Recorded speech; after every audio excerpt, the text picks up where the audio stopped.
Direi che c'è molto da fare e si può fare qualcosa. Innanzitutto a me è colpito perché negli ultimi 20 anni abbiamo avuto il quadruplo dei casi di violenza e di reati riguardanti i minori.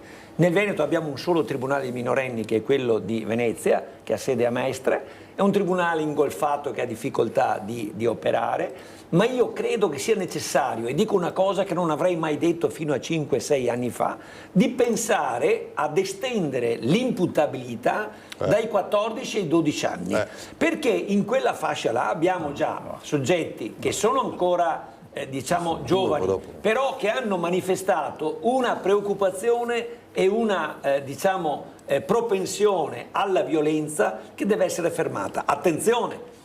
Il processo dai 14 ai 18 anni riguarda i minori, quindi è un processo già che ha percorsi di garanzia, di sensibilità. Per esempio nei giudizi collegiali del Tribunale minorenne vi è anche il psicologo, lo psicologo, vi è un assetto di strutture sociali che accompagna il minorenne che cade in episodi, condotte di rilevanza penale affinché possa tornare indietro. Però oggi i giovani sono più maturi prima, anche nella criminalità, anche nella violenza, e quindi è cosa buona, a mio parere, fare un pensiero, una riflessione per anticipare l'imputabilità, magari creando una protezione maggiore per questa prima fascia dai 12 ai 14 anni. Ulteriore. Attenzione, non è come in America, lei sa benissimo che in America non c'è il limite dell'imputabilità. In America abbiamo la cronaca ha detto dei casi anche di condanna alla pena di morte di un bambino di 8 anni, il che è una follia, è fuori da ogni parametro di buonsenso, ragionevolezza, di adeguatezza.